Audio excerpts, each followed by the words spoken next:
नमस्कार। प्रस्तुत कर रही हूँ मुंशी प्रेमचंद जी द्वारा लिखी हुई एक लघु कथा खुचड़। पत्नियाँ अपना घर अपने हिसाब से चलाती हैं। इसमें वह किसी की भी रोक टोक बर्दाश्त नहीं करती, अपने पति की भी नहीं। अपनी समझ के हिसाब से वह जो करती है अपने घर की भलाई के लिए ही करती है। पति भी कई बार पत्नियों को छोटी छोटी बातों में टोकते रहते हैं और उन्हें नसीहत देते रहते हैं।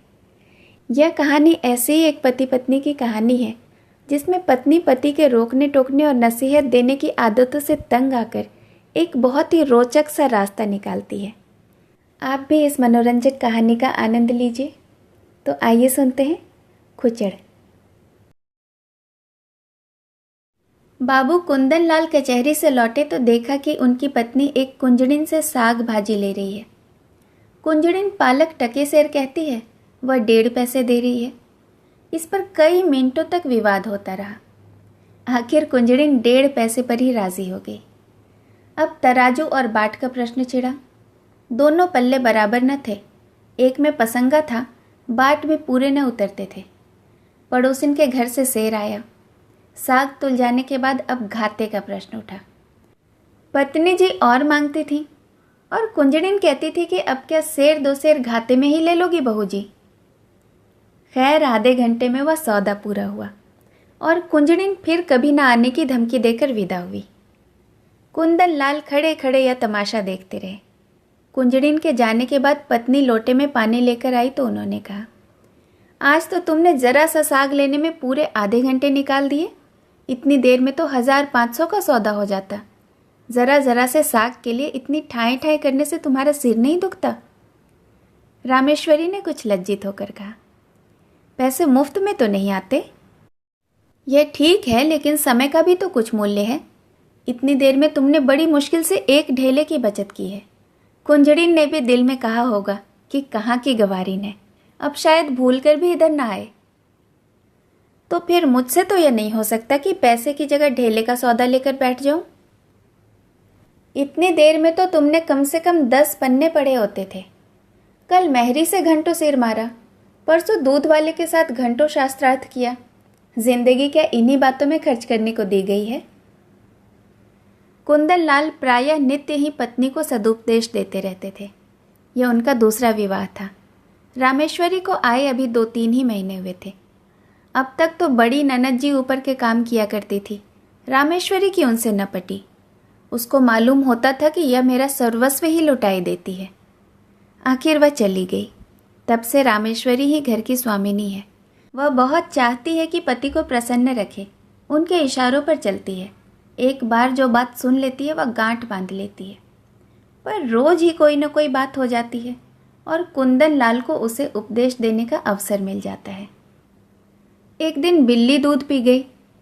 रामेश्वरी दूध गर्म करके लाई और स्वामी के सिरहाने रखकर पान बना रही थी कि बिल्ली ने दूध पर अपना ईश्वर प्रदत्त अधिकार सिद्ध कर दिया।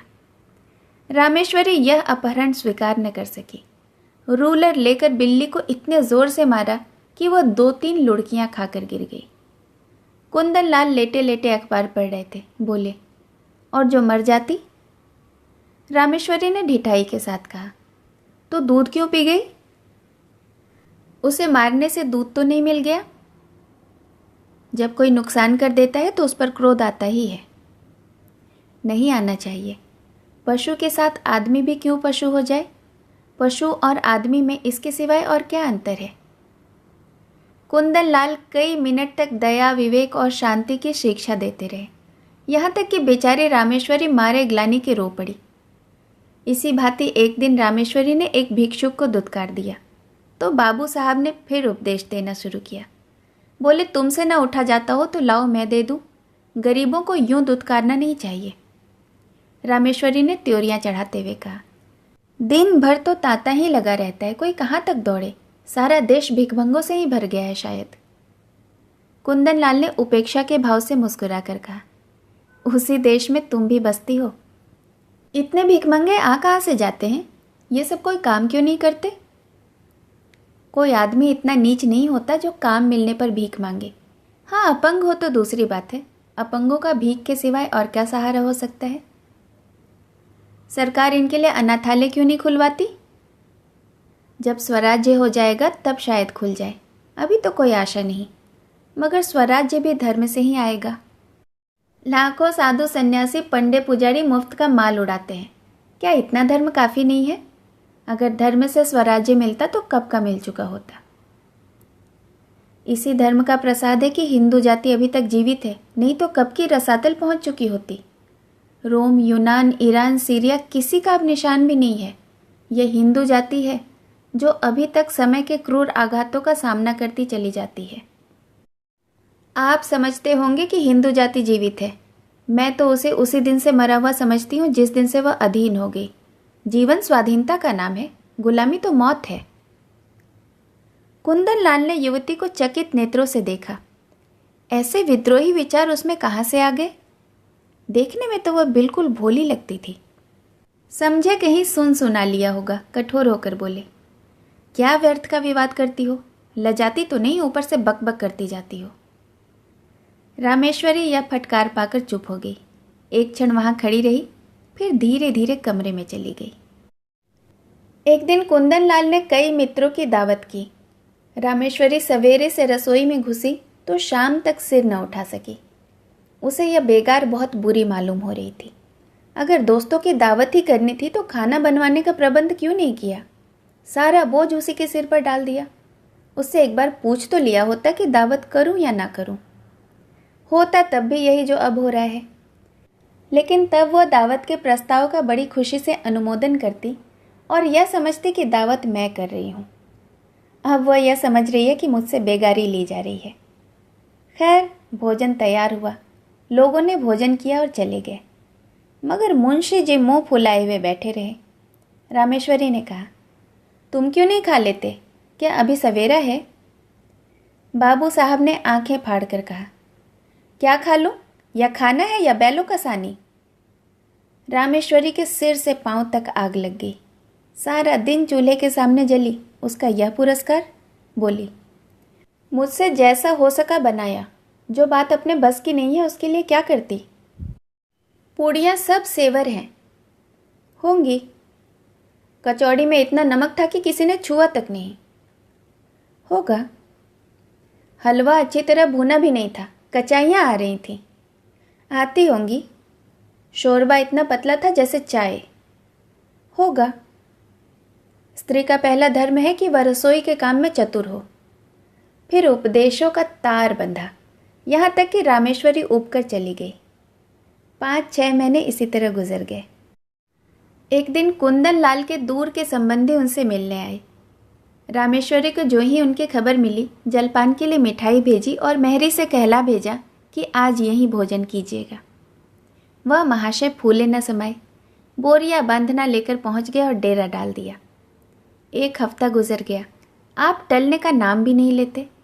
आओ भगत में कोई कमी होती तो शायद उन्हें कोई चिंता होती, पर रामेश्वरी उनके सेवा सत्कार में जी जान से लगी हुई थी। फिर वह भला क्यों टलने लगे? एक दिन कुंदन लाल ने कहा, तुमने यह बुरा रोग पाला? रामेश्वरी ने चौंक कर पूछा, कैसा रोग? इन्हें टहला क्यों नहीं देती? मेरा क्या बिगाड़ रहे हैं? कम से कम 10 की रोज चपत दे रहे हैं, और अगर यही खातिरदारी रही तो शायद जीते जी टलेंगे भी नहीं। मुझसे तो यह नहीं हो सकता कि कोई 2-4 दिनों के लिए आ जाए तो उसके सिर सवार हो जाऊं, जब तक उनकी इच्छा हो रहे। ऐसे मुफ्तखोरों का सत्कार करना पाप है। अगर तुमने इसे इतना सिर न चढ़ाया होता तो अब तक कब का लंबा हो चुका होता था। जब दिन भर में 3 बार भोजन और 50 बार पान मिलता हो तो उसे कुत्ते ने काटा है जो अपने घर जाएगा। रोटी का चोर बनना तो अच्छा नहीं, लेकिन कुपात्र और सुपात्र का तो विचार कर लेना चाहिए। ऐसे आलसियों को खिलाना पिलाना वास्तव में उन्हें जहर देना है। जहर से तो सिर्फ प्राण निकल जाते हैं। यह खातिरदारी तो आत्मा का सर्वनाश कर देती है। अगर यह हजरत महीने भर भी यहाँ रह गए ना तो फिर जिंदगी भर के लिए बेकार हो जाएंगे। फिर इनसे कुछ न होगा और इसका सारा दोष तुम्हारे सिर होगा। तर्क का तांता बंध गया, प्रमाणों की झड़ी लग गई। रामेश्वरी खिसियाकर चली गई। कुंदन लाल उससे कभी संतुष्ट हो सकते हैं? उनके उपदेशों की वर्षा कभी बंद हो सकती है? यह प्रश्न उसके मन में बार बार उठने लगा। एक दिन देहात से भैंस का ताज़ा घी आया। इधर महीनों से बाजार का घी खाते खाते नाक में दम हो रहा था। रामेश्वरी ने उसे खौलाया, उसमें लौंग डाली और कड़ाह से निकालकर एक मटकी में रख दिया। उसकी सौंधी सौंधी खुशबू से सारा घर महक रहा था। मेहरी चौका बर्तन करने आई तो उसने चाहा कि मटकी चौके पर से उठाकर छीके या आले पर रख दे, पर संजोग की बात, उसने मटकी उठाई तो वह उसके हाथ से छूटकर गिर पड़ी। सारा घी बह गया। धमाका सुनकर रामेश्वरी दौड़ी तो मेहरी खड़ी रो रही थी और मटकी चूर चूर हो गई थी। तड़प कर बोली, मटकी कैसे टूटी?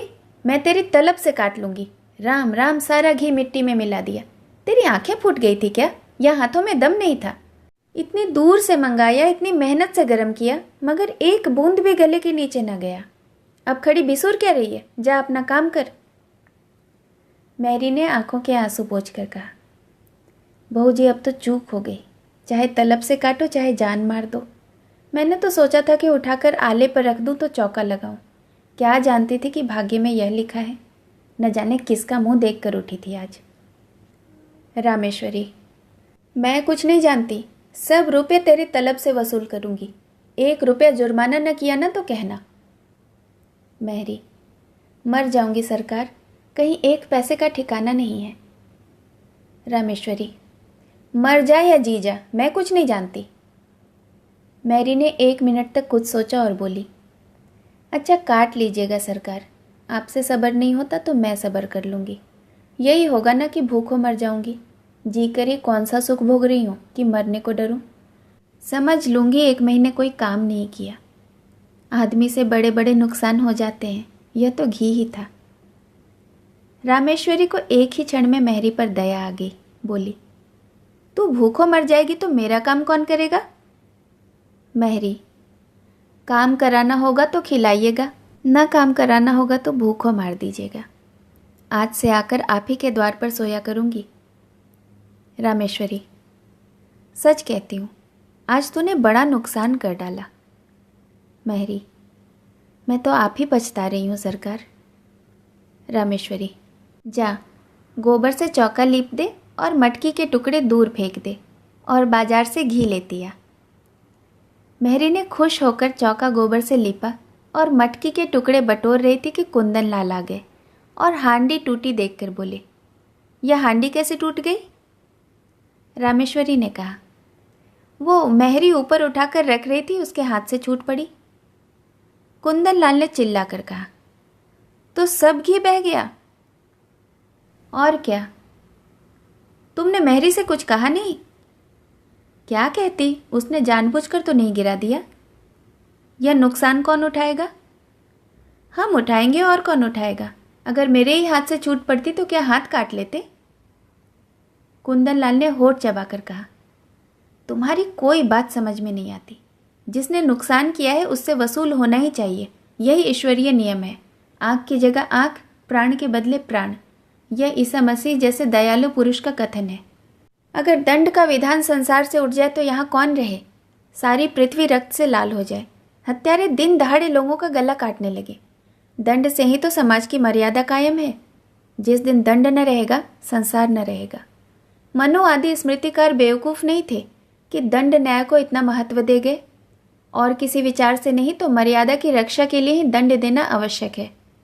ये रुपए तो मेहरी को देने ही पड़ेंगे, उसकी मजदूरी काटनी पड़ेगी, नहीं तो आज उसने घी का घड़ा लुढ़का दिया है, कल और कोई नुकसान कर देगी। रामेश्वरी ने डरते डरते कहा, मैंने तो उसे क्षमा कर दिया है। कुंदन लाल ने आंखें निकाल कर कहा, लेकिन मैं क्षमा नहीं कर सकता। मेहरी द्वार पर खड़ी यह विवाद सुन रही थी। जब उसने देखा कि कुंदन लाल का क्रोध बढ़ता जा रहा है और मेरे कारण रामेश्वरी को घुड़कियाँ सुननी पड़ रही है, तो वह सामने जाकर बोली, बाबूजी अब तो कसूर हो गया, आप सारे रुपए मेरी तलब से काट लीजिए। रुपये नहीं है, नहीं तो मैं लाकर अभी आपके हाथ पर रख देती। रामेश्वरी ने उससे घुड़क कर कहा, जा भाग यहाँ से, तू क्या करने आई है? बड़े रुपये वाली बनी है। कुंदन लाल ने पत्नी की ओर कठोर नेत्रों से देखकर कहा, तुम क्यों उसकी वकालत कर रही हो? यह मोटी सी बात है और एक बच्चा भी इसे समझता है कि जो नुकसान करता है उसे दंड भोगना ही पड़ता है। मैं क्यों 5 रुपये का नुकसान उठाऊं? बेवजह? क्यों इसने मटके को संभाल कर नहीं पकड़ा? क्यों इतनी जल्दीबाजी की? क्यों तुम्हें बुलाकर मदद नहीं ली? यह साफ इसकी लापरवाही है। यह कहते हुए कुंदनलाल बाहर चले गए। रामेश्वरी इस अपमान से आहत हो उठी। डांटना ही था तो कमरे में बुलाकर एकांत में डांटते। मेहरी के सामने उसे रुई की तरह धुन डाला। उसकी समझ में ही ना आता था कि यह किस स्वभाव के आदमी है। आज एक बात कहते हैं, कल उसी को काटते हैं, जैसे कोई झक्की आदमी हो। कहाँ तो दया और उदारता के अवतार बनते थे और कहाँ 5 रुपये के लिए प्राण देने लगे। बड़ा मज़ा आ जाए कि मेहरी कल बैठ रहे। कभी तो इनके मुख से प्रसन्नता का एक शब्द निकला होता। अब मुझे भी अपना स्वभाव बदलना पड़ेगा। यह सब मेरे सीधे होने का फल है। मैं ज्यों ज्यों शह देती हूँ, आप जामे के बाहर होते जाते हैं। इसका यही इलाज है कि एक कहे तो 2 सुनाऊं। आखिर कब तक और कहाँ तक सहूं? कोई हद भी है। जब देखो डांट रहे हैं। जिसके मिजाज का ही कोई पता न हो उसे कौन खुश रख सकता है? उस दिन जरा सा बिल्ली को क्या मार दिया, आप दया का उपदेश देने लगे। आज वह दया कहाँ गई? इनको ठीक करने का यही उपाय है कि मैं समझ लूँ कि कोई कुत्ता भौंक रहा है। नहीं, ऐसा क्यों करूँ? अपने मन से कोई काम ही ना करूँ। ये जो कहें वही करूँ, न जौ भर कम न जौ भर ज़्यादा। जब इन्हें मेरा कोई काम ही नहीं पसंद आता तो मुझे क्या कुत्ते ने काटा है जो बरबस अपनी टांग अड़ाऊं? बस यही ठीक है। वह रात भर इसी उधेड़बुन में पड़ी रही। सवेरे कुंदनलाल नदी पर स्नान करने गए। लौटे तो 9 बज गए थे। घर में जाकर देखा तो चौका बर्तन न हुआ था। प्राण सूख गए। पूछा, क्या मेहरी नहीं आई है? रामेश्वरी, नहीं। कुंदनलाल, तो फिर? रामेश्वरी, जो आपकी आज्ञा। यह तो बड़ी मुश्किल है। हाँ है तो। पड़ोस की मेहरी को क्यों नहीं बुला लिया? रामेश्वरी, किसके हुक्म से बुलाती? अब हुक्म हुआ है तो बुला ही लेती हूँ। कुंदनलाल, अब बुलाओगी तो खाना कब बनेगा? 9 बज गए हैं। और इतना तो तुम्हें अपनी अकल से काम लेना चाहिए था कि अपनी मेहरी नहीं आई है तो पड़ोस वाली को बुला ले। रामेश्वरी, अगर उस वक्त सरकार पूछते कि क्यों दूसरी मेहरी को बुला लाई तो क्या जवाब देती? अपनी अकल से काम लेना छोड़ दिया है, अब तुम्हारी अकल से काम लूँगी। मैं यह नहीं चाहती कि मुझे कोई आंखें दिखाए। अच्छा, तो इस वक्त क्या होगा? जो हुजूर का हुक्म हो। तुम मुझे बनाती हो? मेरे क्या मजाल कि आपको बनाऊं। मैं तो हुजूर की लौंडी हूँ, जो कहिए वह करूं। मैं तो जाता हूँ, तुम्हारा जो जी चाहे करो। जाइए, मेरा जी कुछ न चाहेगा और मैं कुछ न करूँगी। आखिर तुम क्या खाओगी? जो आप देंगे वही खा लूँगी। लाओ, बाजार से पूड़ियाँ ला दूँ। रामेश्वरी रुपया निकाल कर लाई। कुंदनलाल पूड़ियाँ ले आए। इस वक्त का काम तो चल गया। दफ्तर गए। लौटे तो देर हो गई थी। आते ही आते पूछा कि मेहरी आई? नहीं। मैंने तो कहा था ना कि पड़ोस वाली को बुला लेना। बुलाया था मगर वह 5 रुपये मांगती है। तो 1 ही रुपये का तो फ़र्क था, क्यों नहीं रख लिया? मुझे यह हुक्म न मिला था। मुझसे जवाब तलब होता कि 1 रुपया ज़्यादा क्यों दे दिया। खर्च की किफ़ायत का उपदेश दिया जाने लगता तो मैं क्या करती? तुम बिल्कुल मूर्ख हो। हाँ बिल्कुल। तो इस वक्त भी भोजन न बनेगा? मजबूरी है। कुंदनलाल सिर थामकर चारपाई पर बैठ गए। यह तो नई विपत्ति गले पड़ी। पूड़ियाँ उन्हें रुचती न थीं। जी में बहुत झुंझलाए। रामेश्वरी को 2-4 उल्टी सीधी भी सुनाई, लेकिन उसने मानो कुछ सुना ही नहीं। कुछ बस न चला तो मेहरी की तलाश में खुद ही निकल पड़े। जिसके यहाँ गए मालूम हुआ कि मेहरी काम को चली गई है। आखिर एक कहार मिला, उसे बुला लाए। कहार ने 2 आने लिए और बर्तन धोकर चलता बना। रामेश्वरी ने कहा, भोजन क्या बनेगा? कुंदन, रोटी तरकारी बना लो, या इसमें भी कुछ आपत्ति है? तरकारी घर में नहीं है। दिन भर बैठी रही, तरकारी लेते भी न बना। अब इतनी रात गए तरकारी कहाँ से मिलेगी? मुझे तरकारी लेने का हुक्म न मिला था। मैं पैसा ढेला ज़्यादा दे देती तो? कुंदन लाल ने विवशता से दांत पीस कर कहा, आखिर तुम चाहती क्या हो? रामेश्वरी ने शांत भाव से जवाब दिया, कुछ नहीं, केवल अपमान नहीं चाहती। तुम्हारा कौन अपमान करता है? आप करते हैं। मैं तो घर के मामले में कुछ बोलता ही नहीं। आप नहीं बोलते तो कौन बोलता है?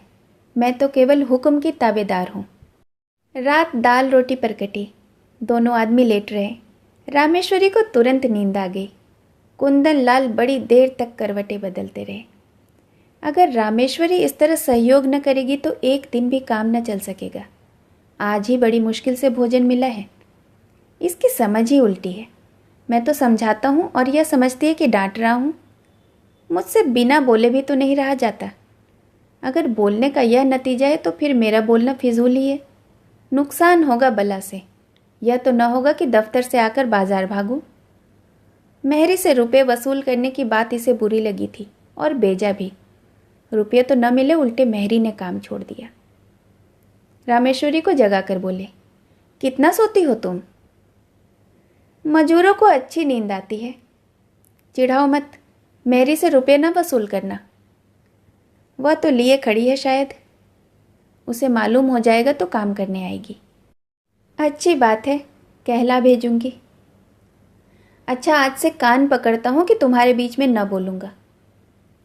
और जो मैं घर को लुटा दूँ तो? लुटा दो चाहे मिटा दो, मगर रूठो मत। अगर तुम किसी बात में मेरी सलाह पूछोगी तो दूंगा, वरना मैं मुंह न खोलूँगा। रामेश्वरी, मैं अपना अपमान नहीं सह सकती। कुंदन लाल, मेरी इस भूल को क्षमा कर दो। रामेश्वरी, सच्चे दिल से कहते हो ना? कुंदन लाल, सच्चे दिल से। कहानी सुनने के लिए बहुत बहुत धन्यवाद।